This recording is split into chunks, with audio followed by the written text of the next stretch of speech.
Have you ever seen a ghost wearing your wife's face? I did, standing under the flickering fluorescent lights of a 24-hour diner on West 3rd Street in Greenwich Village. My heart seized. It was 2 a.m. My wife, Sarah, was supposed to be in Chicago for a marketing conference. But there she was in a booth, laughing. Across from her sat my former best friend, Mark, and around her neck, gleaming under the greasy diner light, was a necklace. A delicate silver chain with a single teardrop pearl. It belonged to Mark's deceased wife, Amelia. I knew this because I'd helped him pick it out years ago. How did Sarah get it? The horrifying question hung in the air, a phantom choking me. And in that single gut-wrenching moment, I knew my life was a lie. I had to find out how deep the rabbit hole went. If you genuinely enjoy our stories, please subscribe to the channel. Tell us where you're from and what time it is right now.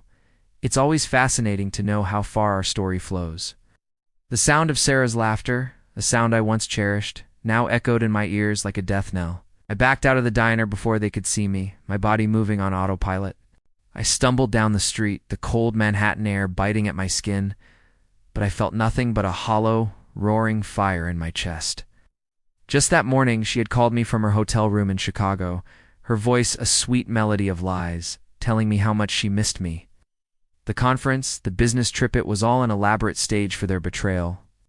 I felt like a fool in a play where I was the only one who did and know his lines.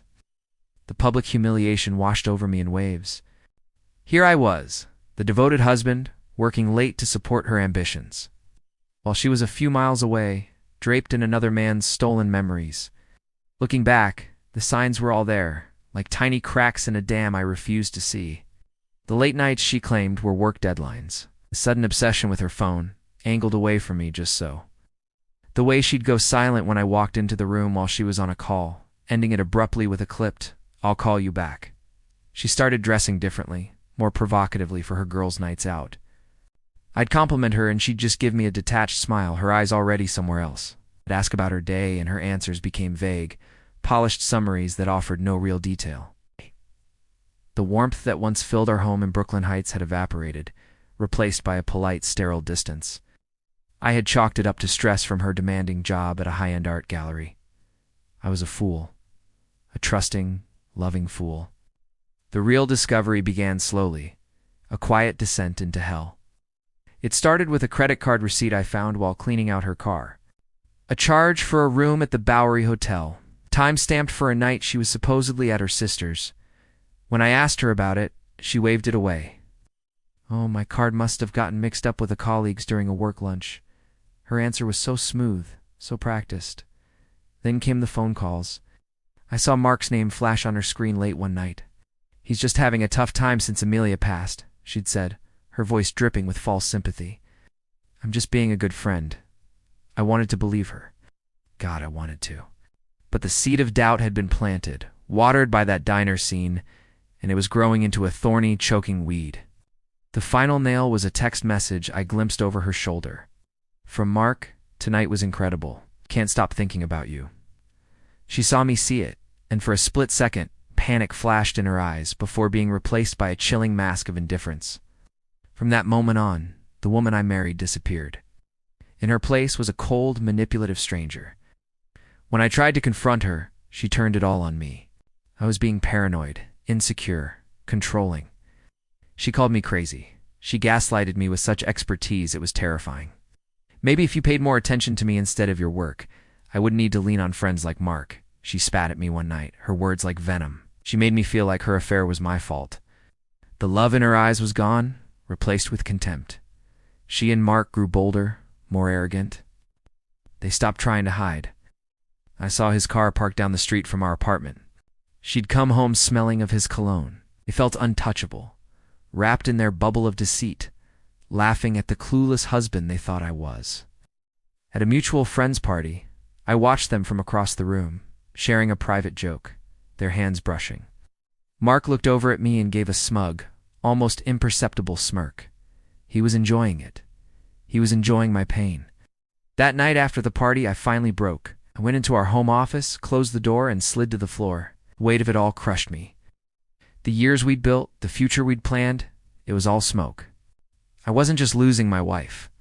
I was losing my best friend, my sanity, my past. I sobbed, not loudly, but with the silent, body-racking despair of a man who has lost everything. Amelia's of that pearl necklace, Amelia's necklace, burned behind my eyelids. They hadn't just betrayed me.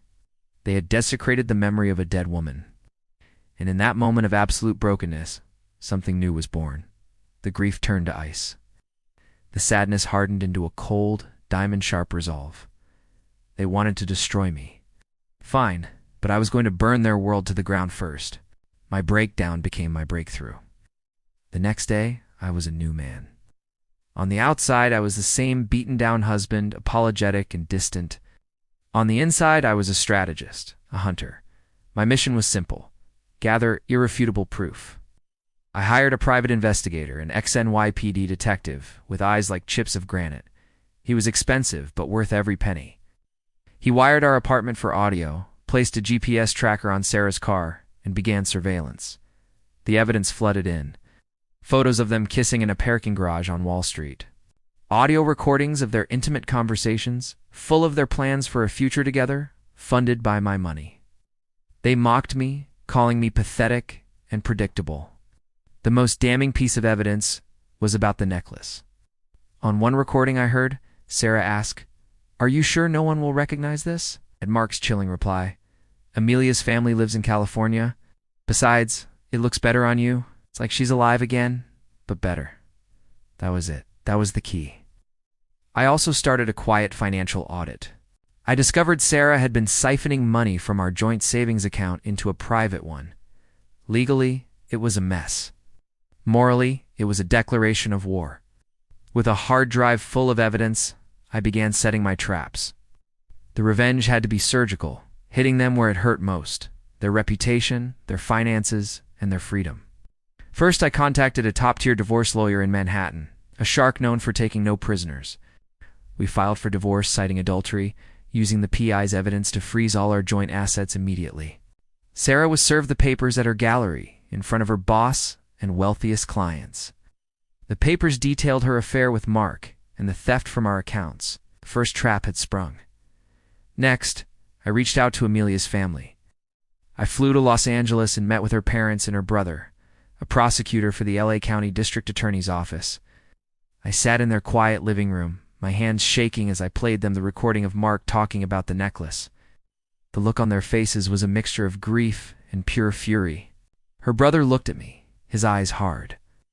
"He stole from her grave," he said, his voice low and dangerous. "That's not just immoral, it's a crime." He told me they had reported several items missing from Amelia's possessions after she passed, including the necklace. They had filed a police report a year ago. Mark was now in the crosshairs of a criminal investigation. The final trap was social. Sarah and Mark had built their affair in the heart of our social circle, feeling safe and superior. I decided to detonate their world at the annual charity gala for the very gallery, where Sarah worked the biggest night of her professional year. It was held at a lavish ballroom in the Plaza Hotel. I arrived alone, dressed impeccably. Sarah and Mark were there together, flaunting their relationship now that the divorce was public. They looked at me with smug pity. At the peak of the evening, during the main auction, I took the stage. I had made a significant donation, which gave me the right to speak. I looked out at the sea of New York's elite, found Sarah and Mark in the crowd, and smiled. I started by talking about loyalty and betrayal, and I played the audio clip. The one where Mark said Amelia's necklace looked better on Sarah. A collective gasp rippled through the ballroom. I pointed to Sarah. "The necklace she's wearing tonight," I announced. My voice booming through the speakers was stolen by her lover Mark from his deceased wife's grave. Chaos erupted. People stared, horrified. Sarah's face went white. She clawed at the necklace. Her boss stormed over, his face a mask of thunder. I saw security guards approaching Mark, who stood frozen, a statue of pure terror. The aftermath was swift and brutal. Sarah was fired on the spot. Her social circle, the one she valued more than our marriage, turned on her completely. She was a pariah, the woman who wore a dead woman's jewelry. The story spread through the city like wildfire. Her name was Mud. Legally, she was ruined. Our divorce settlement left her with nothing but her personal debt. The court found her guilty of financial misconduct, and she was forced to pay back every cent she had stolen. Mark's fate was even worse. Amelia's brother made good on his promise. Armed with the original police report and my new evidence, the DA in New York pressed charges. Mark was arrested for grand larceny. The trial was a media spectacle. He was convicted and sentenced to prison. His smug smirk was gone, replaced by the hollow-eyed fear of a man whose life was over. I watched from the back of the courtroom as they led him away in handcuffs. I felt nothing. No satisfaction, no joy, just a vast, empty silence. I sold the apartment in Brooklyn Heights and moved out of the city. The noise was too much. The memories were ghosts in every street corner. Sometimes on nights when the wind is just right, I think I can still hear Sarah's laughter from that diner. It doesn't sound like joy anymore. It sounds like a warning. The revenge was total. I had one. But in the dead of night, when I'm alone with my thoughts, I have to wonder what it was exactly that I won. I live in a small house by the coast now, far from the life I once knew. The ocean is my only neighbor. I walk the beach every morning, watching the waves erase the footprints from the day before. It's a peaceful existence, but the peace is a thin veneer over a chasm of emptiness. I destroyed them, yes, but a part of me was destroyed in the process. I see their faces in my dreams. Sometimes Sarah's shock, Mark's terror. I don't feel triumph. I feel nothing.